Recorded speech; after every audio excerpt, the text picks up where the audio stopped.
Olá, eu sou o professor Walter Colichon e essa é a nossa aula sobre propagação de cheias em reservatórios. Na aula anterior, a gente viu que uma barragem é uma estrutura que controla a vazão e permite reter uma quantidade de água e manter um certo nível d'água no rio a montante. A gente viu que a característica de volume desse reservatório criado pela barragem depende das características do vale e da altura também da barragem e do nível máximo operacional. E a gente viu que é possível obter as curvas características relacionando cota, área e volume a partir de dados em sistemas de informação geográfica, sendo a relação cota-área e a relação cota-volume, que vão ser importantes para a análise da propagação de cheias também dentro desse reservatório. Na aula anterior, a gente também falou um pouco sobre estruturas de saída de vazão na barragem. E aqui a gente vai falar tipicamente de vertedores, como identificado aqui, que liberam a vazão durante as cheias, e tomadas d'água e descarregadores de fundo que levam a água para diferentes usos ou que permitem esvaziamento do reservatório quando necessário. Então, descarregadores de fundo, ilustrados aqui, e vertedores que podem ter comportas ou podem operar de forma livre, sem comportas, como nessas duas ilustrações. A vazão através de um vertedor de soleira livre, ela pode ser calculada pela diferença entre a cota do nível d'água e a cota da soleira, através dessa equação, em que a gente tem um coeficiente, um valor próximo a 2, o comprimento do vertedor, a cota do nível d'água e a cota da soleira elevado a 3 meios. Significa que a vazão através do vertedor pode crescer rapidamente à medida que aumenta o nível d'água. Já os descarregadores de fundo, eles têm características um pouco diversas. Um descarregador de fundo operando de forma livre, ele tem uma equação característica que é semelhante à equação de descarga de um orifício livre, em que a vazão depende da diferença de cota entre o nível da água aqui e a cota do eixo desse descarregador. Depende também da área da seção transversal do descarregador e de um coeficiente, que tem valores menores do que 1. Eventualmente, o descarregador de fundo ele pode operar afogado também, quando o nível da água jusante afoga a saída de água desse descarregador. Nesse caso, a gente tem uma vazão de saída que depende da diferença de nível entre montante e jusante, como ilustrado aqui. Também da área e desse coeficiente que tem valores menores do que 1. Então, o que acontece no reservatório durante uma cheia? A gente tem uma vazão de entrada, uma vazão de saída, o volume armazenado. Essas variáveis se relacionam pela equação diferencial de balanço hídrico. Ao longo do tempo, durante uma cheia, a gente tem a vazão de entrada aumentando e, com um pouquinho de atraso, a vazão de saída também aumenta. Então, existe um momento em que a vazão de entrada é superior à vazão de saída, nesse período aqui. Enquanto que a vazão de entrada é superior à vazão de saída, o reservatório está enchendo, a derivada é positiva. A partir do momento em que a vazão de saída supera a vazão de entrada, o reservatório começa a esvaziar. Então, na prática, a gente tem um momento em que acontece o pico da vazão de entrada e o momento que acontece o pico da vazão de saída. E existe uma defasagem entre esses dois, ou seja, o pico da vazão de saída acontece um certo tempo após o pico da vazão de entrada. Então, esse é o primeiro efeito do reservatório, ele atrasa o pico em relação ao pico da entrada. O segundo efeito do reservatório é que o pico da vazão de entrada é mais alto do que o pico da vazão de saída. Então, existe um efeito de atenuação da vazão máxima. Esse efeito deve ser levado em conta, por exemplo, quando se dimensiona um vertedor.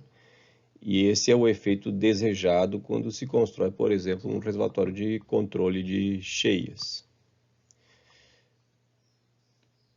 Normalmente, essa análise é feita utilizando intervalos discretos, como a gente vai ver mais adiante.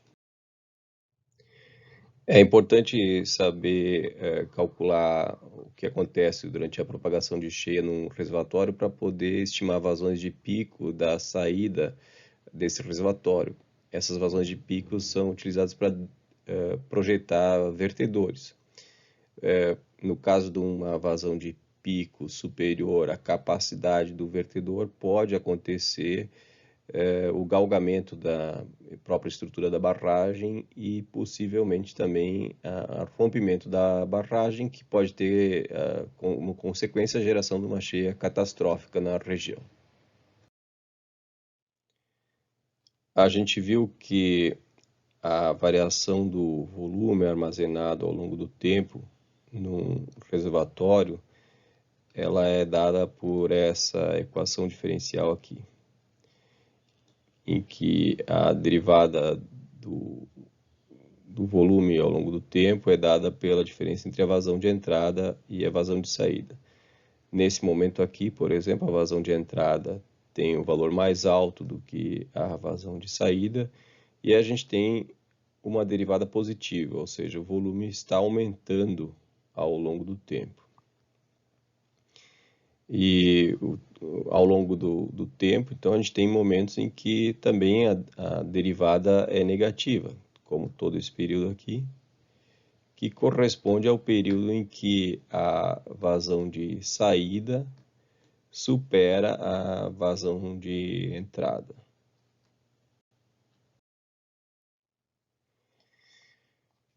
Então a gente tem essa situação e normalmente a gente analisa essas variações em intervalos de tempo discreto, usando uma aproximação dessa derivada aqui por diferenças finitas, em que a gente tem o volume armazenado no final do intervalo de tempo e o volume armazenado no início do intervalo de tempo.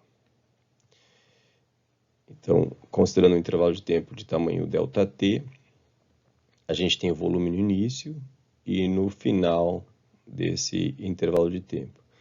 A gente utiliza essa notação S no tempo t e S no tempo t mais ΔT.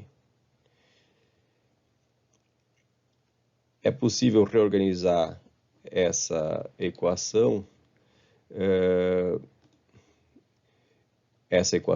reorganizada dessa forma, em que o volume no final do passo de tempo menos o volume no início do passo de tempo é igual a ΔT vezes a diferença entre a vazão média de entrada e de saída ao longo desse intervalo de tempo. E esse ΔT vezes a vazão média de entrada nos daria o volume que entra no reservatório ao longo do passo de tempo, que está ilustrado aqui nesse desenho. E o produto entre ΔT e a vazão média de saída nos daria esse polígono verde, que é o volume de saída ao longo do passo de tempo ΔT. Então a diferença entre os dois seria esse polígono rosa, que seria o volume retido dentro do reservatório, que é exatamente esse lado direito dessa equação, seria o polígono rosa. E esse seria o responsável pelo aumento ou diminuição do volume armazenado no reservatório. A gente tem a vazão de saída no início do intervalo de tempo e no final do intervalo de tempo, e também a vazão de entrada no início e no final do intervalo de tempo. A gente não tem os valores em todos os instantes de tempo, apenas em intervalos discretos separados por ΔT nos nossos cálculos. E a gente considera uma aproximação, que a vazão média de entrada ao longo do passo de tempo, que é o I com a barra em cima, ele é igual à média entre o valor do início do passo de tempo, esse valor aqui, e o valor do final do passo de tempo, esse valor aqui. Isso significa que a gente está aproximando essa linha que corresponde às vazões de entrada ao longo do tempo por uma linha reta, que pode ser bem razoável se o intervalo de tempo for pequeno. Da mesma forma, a vazão média de saída, a gente considera que é a média entre os dois valores, no instante t e no instante t mais ΔT.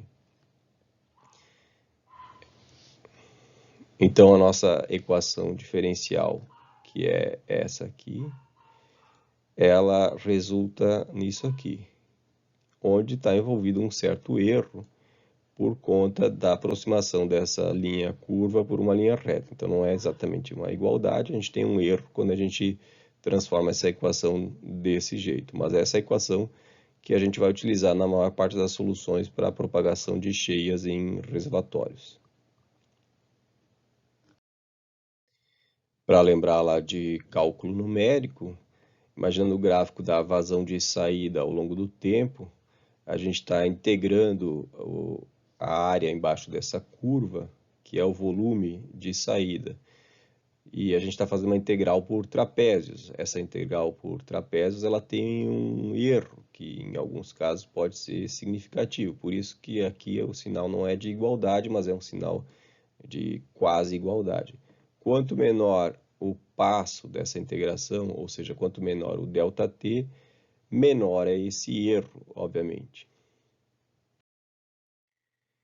Então, a gente tem a equação de balanço hídrico, ou equação de continuidade, representada em diferenças finitas, e a gente vai resolver essa equação recursivamente. Então, os valores encontrados num passo de tempo, eles vão permitir obter os valores do próximo passo de tempo, com o tamanho do passo de tempo igual a ΔT. Nessa equação, os valores da vazão de entrada, eles são considerados conhecidos. A gente considera que sabe todos os valores do hidrograma de entrada, conforme ilustrado aqui. Então, esses dois termos ilustrados aqui, eles são considerados conhecidos. Os termos em verde são considerados conhecidos. Da mesma forma, a gente conhece o valor de ΔT. Depois a gente vai falar um pouquinho sobre os critérios para estabelecer o tamanho desse ΔT. E, finalmente, a gente considera que conhece também os valores iniciais da vazão e do volume armazenado. Ou seja, a gente sabe os valores no início do passo de tempo, da vazão de saída e do volume armazenado. Então, o que a gente tem é uma situação em que a gente não conhece a vazão de saída no final do passo de tempo e não conhece o volume armazenado no reservatório no final do passo de tempo.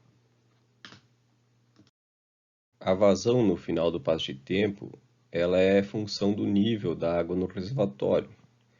Em qualquer passo de tempo, se o reservatório tem descarregadores livres e vertedores livres não operados por comportas, então a vazão ela é simplesmente uma função do nível d'água e, da mesma forma, o volume armazenado no reservatório é uma função do nível d'água dentro do reservatório. No primeiro caso, aqui as vazões de descarga, o vertedor, é uma função que pode ser estabelecida analiticamente, né, desse tipo, e a mesma coisa para uma descarga de fundo, enquanto que a relação entre cota e volume tipicamente é dada na forma de uma tabela, embora essa tabela possa ser aproximada por um polinômio, mas não é expressa analiticamente, normalmente é dada na forma de uma tabela.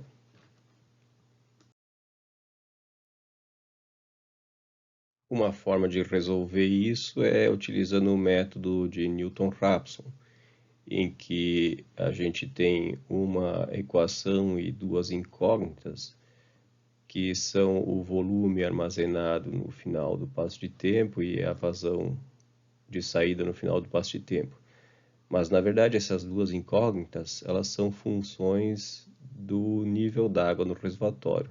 Quer dizer, tanto a vazão de saída como o volume são funções de H, o nível d'água no reservatório. Então, o que a gente tem aqui nessa equação é uma equação com uma única incógnita. Mas é uma equação não linear, então, tipicamente, a gente pode obter a solução usando o método de Newton-Raphson, partindo de uma estimativa inicial do nível da água no final do passo de tempo, e iterativamente se encontra a solução dessa equação a cada passo de tempo. O método de Newton-Raphson pode ser utilizado, mas na hidrologia se tornou mais usual a utilização de um método chamado método de Puls, que tem a vantagem de não ser iterativo. No método de Puls, essa mesma equação ela é reorganizada de forma que os termos desconhecidos eles ficam do lado esquerdo da equação. Então a gente tem tanto o volume como a vazão desconhecida no final do passo de tempo no lado esquerdo da equação. Além disso, é construída uma função que relaciona o volume com a vazão. Essa função ela é gerada com base nos dados da tabela cota-volume e nas equações que caracterizam as estruturas de descarga da barragem. No método de Puls, a gente fica com um sistema de duas equações e duas incógnitas.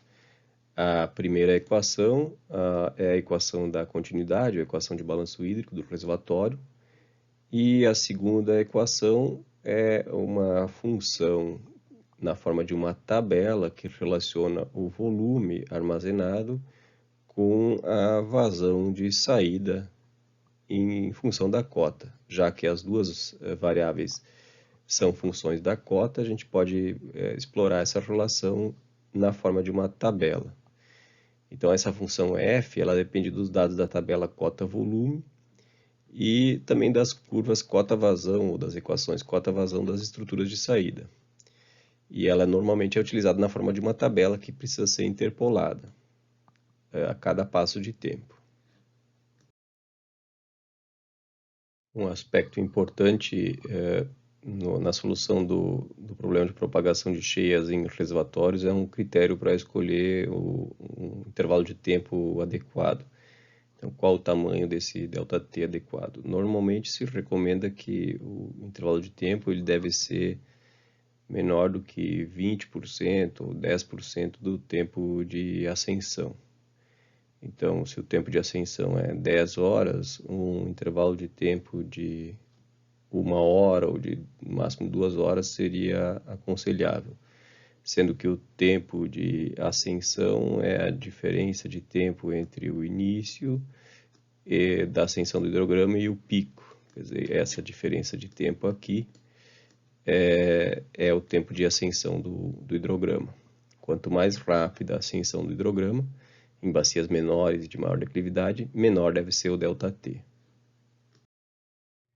Resumindo essa videoaula, então, a gente viu um pouco mais sobre estruturas de saída de vazão em barragens, a gente falou um pouco sobre a passagem das cheias por reservatórios, e o objetivo dos cálculos normalmente é para dimensionar as estruturas de saída, como os próprios vertedores, ou para dimensionar os próprios reservatórios, com o objetivo de fazer o controle de cheias, diminuir as vazões de pico, e também, eventualmente, para avaliar a capacidade de controle de cheias de reservatórios existentes. A gente falou sobre métodos de cálculo da propagação de cheias em reservatórios e a gente falou da aproximação da equação da continuidade por diferenças finitas e citou o método de Newton-Raphson e também o método mais utilizado na hidrologia, que é o método de Puls, que a gente vai ver com mais detalhes num próximo vídeo. Até mais!